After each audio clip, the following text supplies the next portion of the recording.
One of the missions we got last night was to hit up a convoy, a Jeep convoy. So we got into our ambush before the patrol actually got to our location where we were about to hit them up. One of the lads leaned on his rifle, gave the position away. We couldn't do anything else, so we just engaged.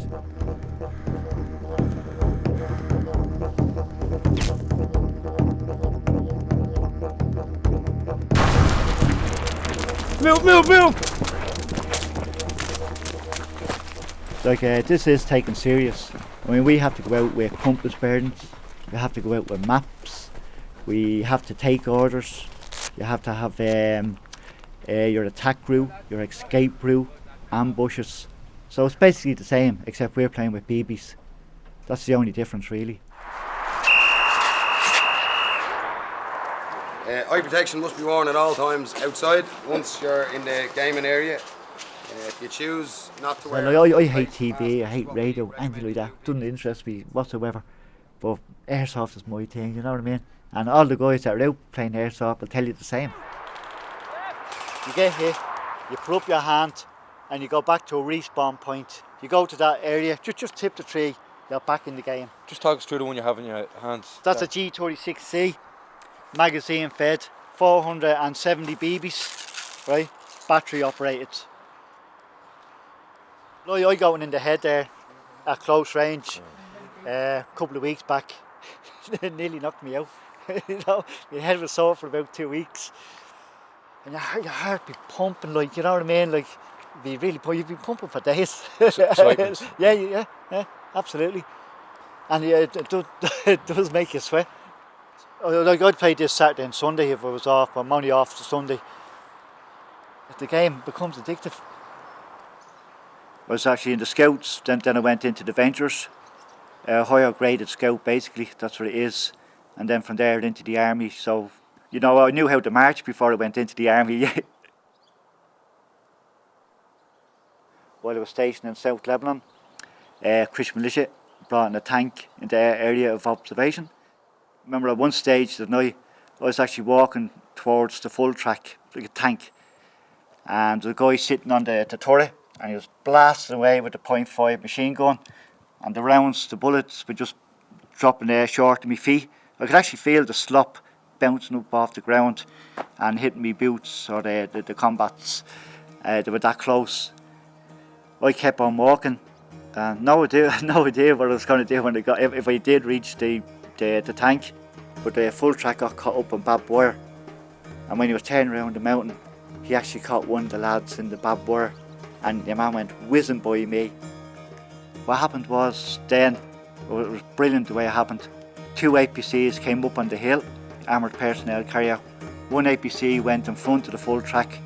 The other APC went on the back of the full track, closed them in, blocked them off. Then that was that out of the game then, you know.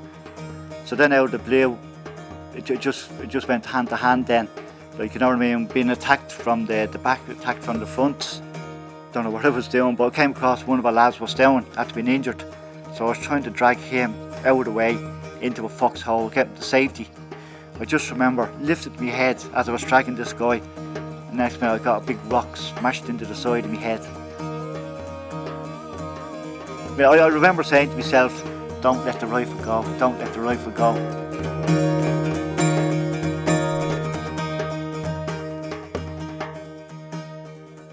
And the next minute I knew then, I don't know how long afterwards it was, I just remember standing at the back of an armoured personnel carrier, getting one of the NCOs was pulling up the skin of my ear. Did I feel fear?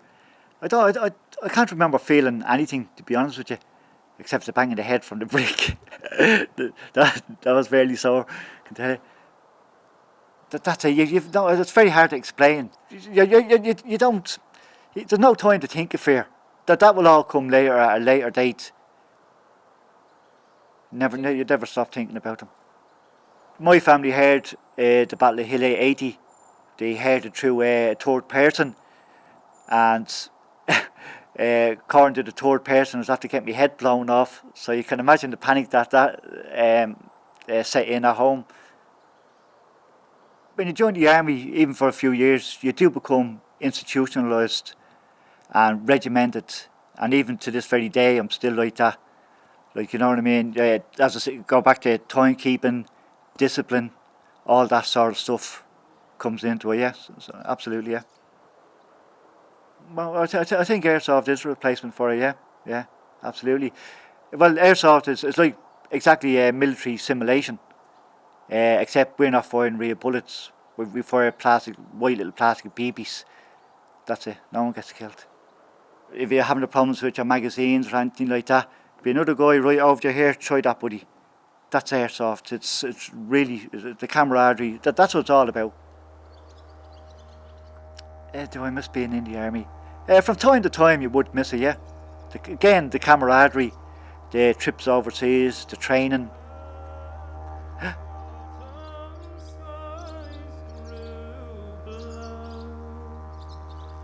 With the wings of 1,000 birds, the gardens strident cry in the coming hard winter. The defeated soldiers looked and saw their meaning.